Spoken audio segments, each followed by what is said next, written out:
300 cruise dip, right 6, 120,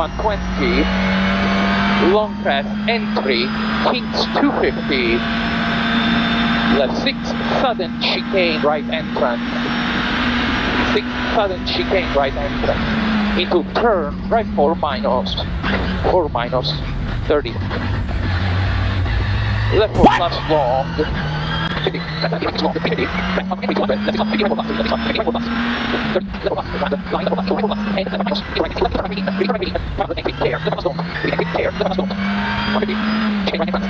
loose baby, 3 minus loose baby, and right 3 minus 70, left 5 plus or bump, dip,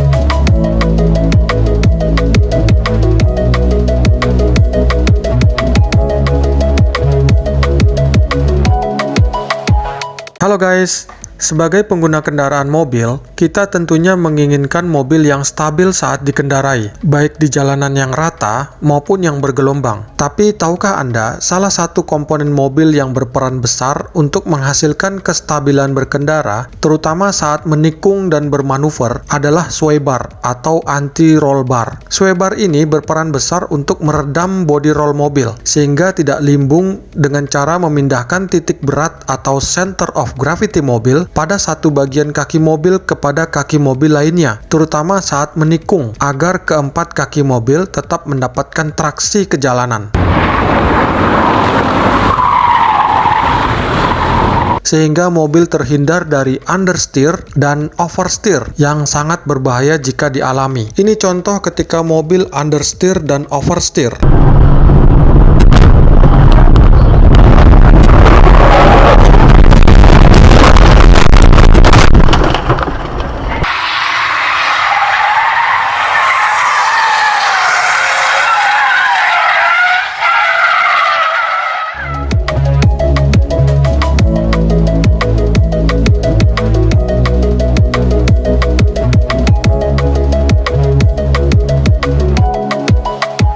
Understeer terjadi ketika mobil ingin berbelok, namun bagian depan mobil tetap berjalan lurus akibat tekanan body roll mobil. Sedangkan oversteer adalah ketika bagian depan mobil sudah berbelok, tetapi bagian belakang mobil tidak mau ikut berbelok, juga akibat tekanan body roll mobil. Hal itulah yang menjadi alasan utama kenapa beberapa tipe mobil telah menjadikan sway bar sebagai komponen standar pabrikan, terutama mobil-mobil yang memiliki ground clearance yang tinggi. Jika tidak memiliki sway bar, mobil dengan ground clearance tinggi akan memiliki risiko terguling lebih besar, terutama saat bermanuver dengan kecepatan tinggi. Untungnya pada all new Rush dan Terios, pabrikan sudah memahami hal ini, sehingga sway bar sudah dijadikan standar penjualan. Sway bar diproduksi menggunakan besi baja campuran, sesuai ukuran kendaraan. Semakin besar ukurannya, maka dapat menahan beban kendaraan secara lebih kuat. Namun selain memberikan kestabilan berkendara, ternyata sway bar atau anti-roll bar ini memiliki kelemahan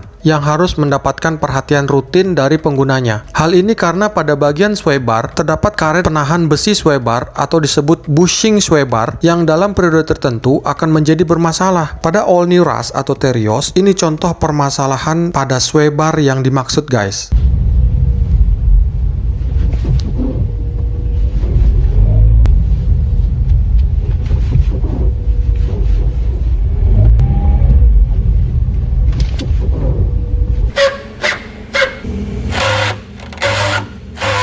Penyebab bunyi ini terjadi karena adanya pergesekan karet ke besi yang kurang mendapatkan pelumasan. Jika hal ini dibiarkan, maka lama-kelamaan karet penahan sway bar akan cepat rusak. Selain bunyi, persoalan yang dialami oleh komponen sway bar adalah karet bushing menjadi keras dan kehilangan daya cengkram akibat panas gesekan dengan besi, sehingga karet bushing menjadi longgar. Cepat atau lambat, hal ini pasti akan terjadi pada bagian sway bar. Jika permasalahan bunyi dan longgar karet tersebut terjadi, maka hal yang harus dilakukan selain melumasi dengan cara dibongkar agar pelumas dapat dioles secara merata di bagian bushing dan besi sway bar, selain itu adalah dengan mengganti bushing tersebut dengan yang baru, atau jika mau lebih bagus, diganti dengan yang berbahan poliuretan yang terkenal tahan gesek dan tahan panas. Kalau ini poliuretan. Poliuretan ini. Bedanya apa sama yang karet? Bedanya tingkat kekenyalan dan kekuatannya beda.